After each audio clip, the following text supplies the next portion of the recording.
In February 2024, we are embarking on the biggest, most epic adventure of our lives to date by getting married on a world cruise, sailing from New Zealand all the way back to the UK.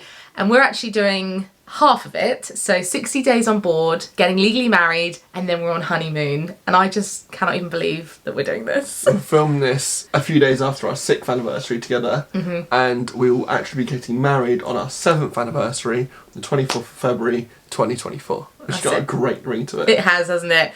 It's incredible, and everything just aligned and worked out. So in this video, we're going to be sharing with you our plans, what to expect, where we're going, what we're doing, our thoughts on the wedding industry, and just how we came to this idea and decision, our backstory. And I just feel so much gratitude that we're able to do this. Our life together has been full of adventure, and we've done some amazing things. And something that we haven't done is long extended travels.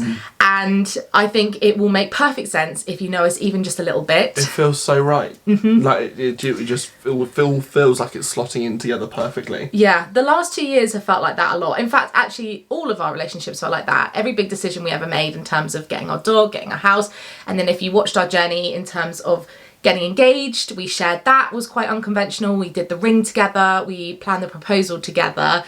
We even bought the dress recently. Benji came with. Yeah, I had my say. Yeah.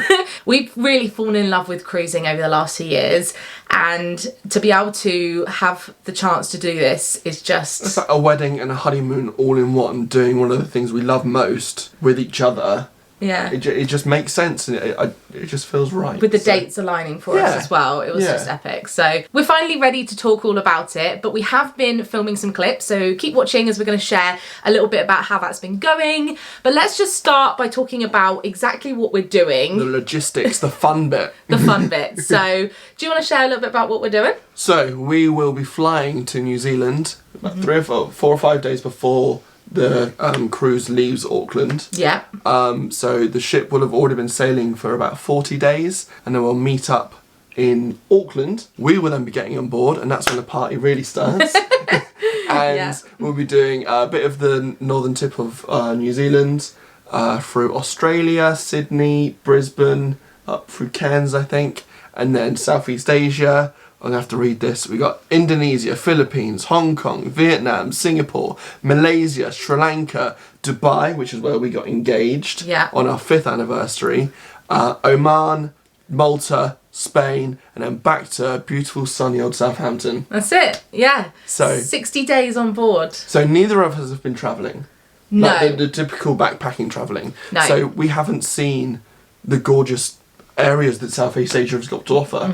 And also we're not really likely to do backpacking. Yeah, I agree. So I feel like this is the best way for us to see that side of the world. You've got that in terms of the travelling side of things. We're also going to be on honeymoon.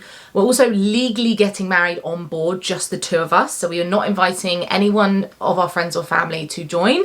And then we're having a party when we come home. So we are doing a wedding party, which we've also already booked. We have the venue, we have a guest list, and we're doing we're doing a lunchtime. Like a sit-down meal for all of our family, for some of our older relatives, and people that don't want to be at the party. And then in the evening, we'll be having a party with all our friends, obviously some family as well. And I think it's been great. It has been amazing to plan this so far, and we honestly talk about it all the time. And a whole year has passed since we've started the planning, and now we have a year to go, so we're at that halfway point now, and there's just been so many things that have aligned. So let's give you a bit of a backstory and explain how we got to this point. Some of you may already know that we work with P&O Cruises. We're very lucky to do trips with them. We planned this trip before Norway last year, so you'll see in the clips coming up. And over the last year, we've had lots of amazing opportunities with them. But we did want to just stress that this is not part of any sponsorship. We have paid... Yes, we are paying guests and customers. Obviously, it's known that they are a previous brand partner of mine, and we are working with them to promote Avia coming up in the summer, which we're really looking forward to. Keeping the two separate, though. Yes. Let's backtrack. The first message you sent me on Tinder... A lot of you guys will know, we met on Tinder. And obviously, I messaged Brogan, and the way I you said that you were a travel... I think writer, I think I said, yeah. And so I said, how about me, you, New Zealand, a motorhome and all the wine we can drink. Are you in? Are you in? And then that's how obviously the conversation got started. I felt like from day one we've always envisioned this grand tour of doing like something epic and just going and being immersed in the areas that we're going to. Especially as you have family in Australia. So you've done Australia. I've never been that far over on that side of the world. I've done New Zealand and a motorhome with my family as well. You have, yeah. So we've always talked about doing that at some point in our life. But when we started planning the wedding or thinking about what we wanted to do, we actually did things backwards. So we knew that we never wanted to have a big wedding. It was never something we ever agreed on wanting that. We're not massively religious either, so we weren't that bothered about big church and things like that.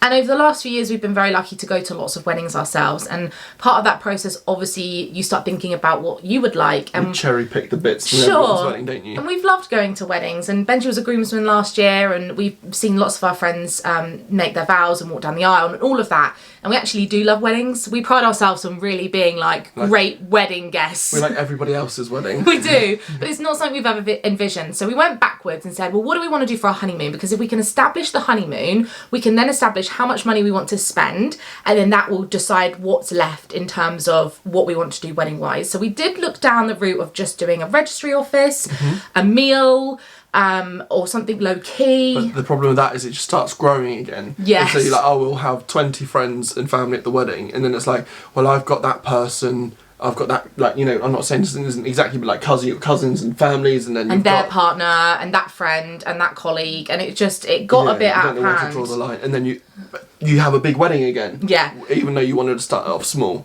We didn't want that. Then we went down the line of eloping. Yeah. And we went to wedding fairs, and we spoke to people at wedding fairs, and we were surprised by how few places you could go and get married abroad that was legally binding. And so then you have the whole eloping, but then still having to have a ceremony in the UK, which then you get back to the previous thing of how big it just keeps growing and growing. When we said, right, let's just if we find a honeymoon destination, maybe we could get married, then be on honeymoon, and then we could just, the two of us, go to the registry office or whatever. So we started doing that, and we looked down this idea of New Zealand. We came back to this New Zealand and Australia trip idea.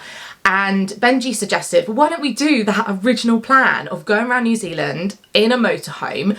We looked at the price. It was ridiculous.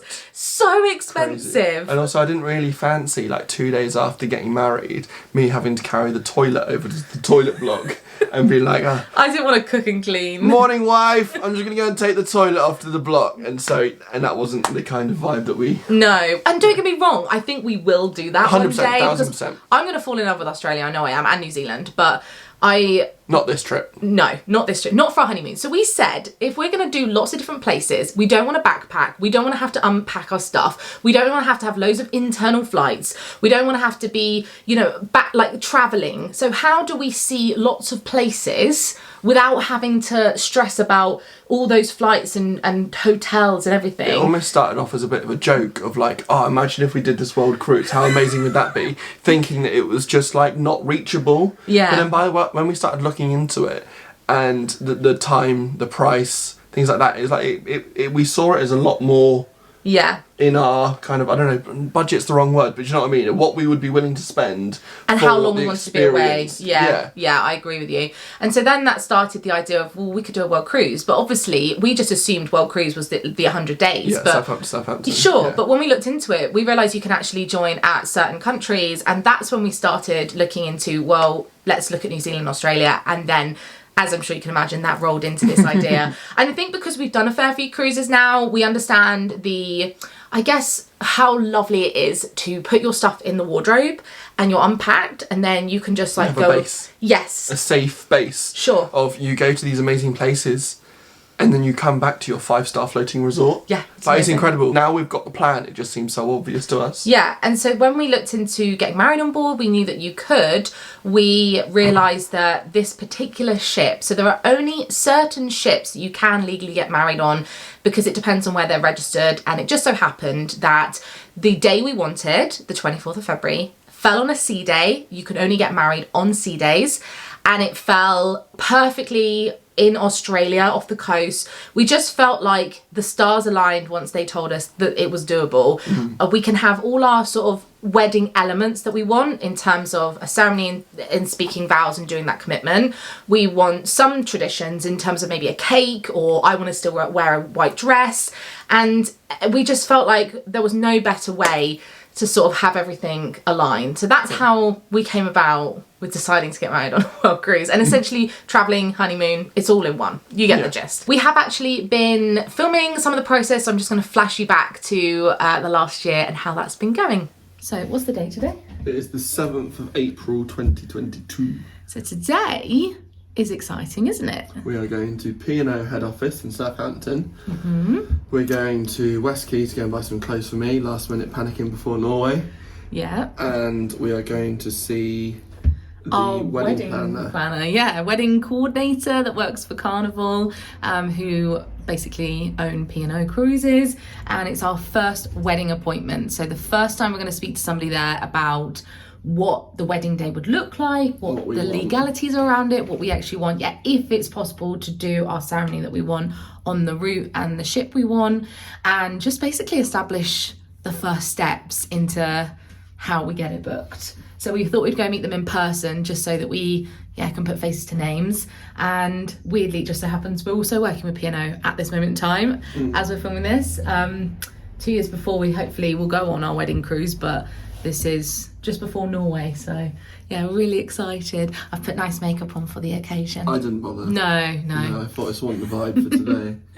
I'm excited. Me too. Let's go. Let's do it. We are back home from a very successful wedding meeting, and we had a lovely time, didn't we, visiting their offices. We met Melanie, who's going to be the one planning it with us. Our wedding planner, to talk about the cruise, what it's like to get married on board, what the day looks like, the legalities behind it, what we can and can't do, and the kind of room we'd want. And then we basically have a room, the route, the ship, and everything locked in. So now it's just a case of lots of paperwork. Lots of yeses we heard today, which is always good. Yeah, really great. Yeah, we're like, not sure, but we'll definitely look into it. Yeah, so but to be honest, there's not actually a lot of logistics. Like, obviously, they can do things like flowers, cake, music, all those basics. But I'm sure we will go through all that in this video or another video. But either way, we got to talk about it today is the point I'm making. And we can start visualising it in our mind of, like, we know the room on the ship that it's going into, that we're going to be getting married in. We know the ship, we know the... We it's know exciting. We know the room that we'll probably be staying in. So, and the room we'll get married in. And then they've also offered if we want to come and look on board, because Arcadia is a smaller ship than the ones we've previously sailed on, and we're going to go and just like have a look and see what it's like, and maybe look at our room in advance. So that's really cool that we get to do that, and we can plan the room that we're going to get married in, like, because we don't want to be saying, we want this and this when it's not going to fit, or we're not going to need much or anything though. Like, do you know what I mean? I don't know what you're thinking. No, I'm just saying, we're just looking to see what it looks like, basically. And then next steps are just paperwork, book it in, basically. But that was the first initial conversation, and then we go and do it. So that's exciting. It's still just under 2 years away yet, but I know.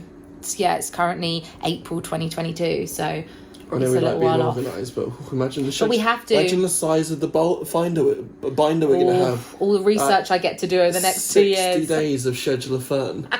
Also, I think people underestimate, though, you have to get these things booked in, because already 100%. All of the big suites at the back of the ship are already all sold out. So we're actually quite late to the party in this. So but we wanted to talk through it. Obviously, we only just got engaged in February, and that's when they open up the booking. So we couldn't have done it any quicker, really. But we're happy. So we've got some Gibbo Asti to celebrate. Cheers. Successful first wedding planning day. So today is Thursday, the 30th of June, and Benji and I are actually heading up to Southampton to the cruise terminal today to spend the night on Arcadia. We're doing a test cruise, which is something that Carnival as a company operate and give staff the chance to practice and run things smoothly. And we're basically bodies on board while they practice and do everything they need to do. But also, we are being given the chance to actually see Arcadia for the first time. This is the ship we're getting married on, so really excited to see what she's like. I just can't wait. Right, this is the room. Oh, it's locked. Oh no! This is the room we're going to get married in. I think so. Yeah, it is. Yeah, yeah. Oh, you can go in. Okay. This is where we're going to do our weddings. wedding. This is where we're going to say I do. I can't believe it. Can't believe this is where we're going to get married. So we're just leaving Arcadia and we won't be back on board until February 2024, where we'll be getting on in New Zealand. It's been such a joy to spend the night here. I've really, really enjoyed it. I'm really excited now. I can't believe it's happening. So today is the 18th of August 2022 and we have just paid the first instalment on our cruise. Yay! It feels like such a milestone. It's like, right, money has transferred hands now. Yeah. It's happening. Yeah. Yeah. How crazy. So exciting. We both sat on the phone and it was, all they did was take the first payment, but it was like done and we were like, oh. We discussed the time of our wedding as well. Yes. So we hadn't really confirmed that yet, but we've said that we wanted something around 3 o'clock-ish. So we got time to chill out in the spa in the morning and then get ready and do our things. We've been talking about like the logistics of what the day will look like. So yeah, they run ceremonies between 11 and 3:30. So we've asked for later the better, because then once the ceremony is done, it can roll into photos and then it'll be like the sun setting. Yeah, and we can go for a meal. So I think that'll work best for us. But yeah, we've done that. We have an official booking reference and we have a cabin. I can't believe it. I can't believe it. So we pay for the wedding stuff separately as well. So we pay for the actual trip itself and then we pay for the wedding package and the wedding license. So that's it. We're getting married! I can't wait to be future us after being married, watching this back. I know, right? The excitement is real. So today is the 10th of February 2023 and it is 1 year until we go on our big cruise. We actually don't have the flights yet, do we? It should be the 10th. We're looking at the 10th, maybe the 11th or 12th at the most, but it's 1 year to go. 1 year, the 1 year countdown. Until we fly out to New Zealand. Until we fly to New Zealand, yeah. And then we'll be going to get married and go on a work cruise. We're currently in the Eurostar. Yes. Back from Disneyland Paris. Yeah, that's why looking like this. We're very tired. We are very tired, but we've just been talking about travel and how grateful we are, and we both just said, hang on, the date. It's the date. It's 1 year. So yeah, we're really, really excited. And we're going to do the countdown with you. So 1 year to go, 365 days. This time next year, we'll be also travelling, just in an airport, not in a Eurostar. So in terms of our feelings towards the wedding industry, I think we've touched on the fact that we do actually like weddings. We're always honoured to be guests. We love seeing our friends make that commitment. And we personally just valued time, travel and money over having a bigger wedding. And paying for everyone else's day. Sure, and look, the wedding industry is getting more and more expensive each year. And we looked at venues and they were as expensive as like what we were able to get, you know. We did actually film us visiting one that was beautiful, and I think it comes down to what your priorities are as a couple, what suits you as a couple. And for us, our priorities were having experiences and making the commitment just us. We spoke to the lady that was running it, that was in charge of the ceremony to that place, and we were saying, so what kind of prices? And she said, and like X amount of money. And we're like, sure, that's actually really good. And it was on like a Wednesday in January. Yeah. And you're like, starting price, and then you literally, you're like timesing it by 5 and 10 when you want weekends, when you want the summer, things like that. And the price for the food, so they told us obviously you have canapes, you have drinks, you have a meal, then you have evening snacks, you have a cake, so you're looking at like £100 per person. Obviously you can do £50 per head, you can do smaller weddings, you can do cheaper. You can have a big wedding on a budget, you can have a small wedding that costs loads of money. There's literally no right or wrong way to do it in terms of what you want. Like if you want 200 people there, you want an epic party, you want to make it the best day of your life, then by all means that is also an amazing way to do things. And just not for us. No, and we said this all along when we got engaged. We did things differently. We picked and bought the ring together. And every time we've mentioned about any of our plans, we've always had people say to us like, oh, that's a bit different. And we're not trying to do things differently. We've just always tried to do it our way. How we want it. Exactly. That's how we feel about the wedding industry. Some of the frequently asked questions we've had in terms of our friends and family is, what do our friends and family think? Absolutely buzzing for us. Like, of course, like, it's our wedding. Yeah. Strip a wedding back. It's about the bride and groom declaring their love to each other and promising their love for the rest of their life. Our friends and family know how much we love each other and how right we are for each other. So they're buzzing for us. Like, why wouldn't they be? When it came to our parents, our mums were just so excited for us because they want us to have the best day possible. They look back at their own weddings and what they had, and we had so many amazing conversations about what we valued.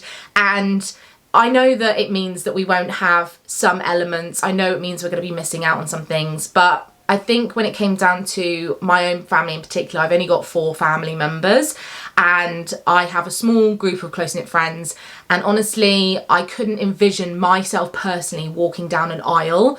I couldn't see me having loads of eyes on us.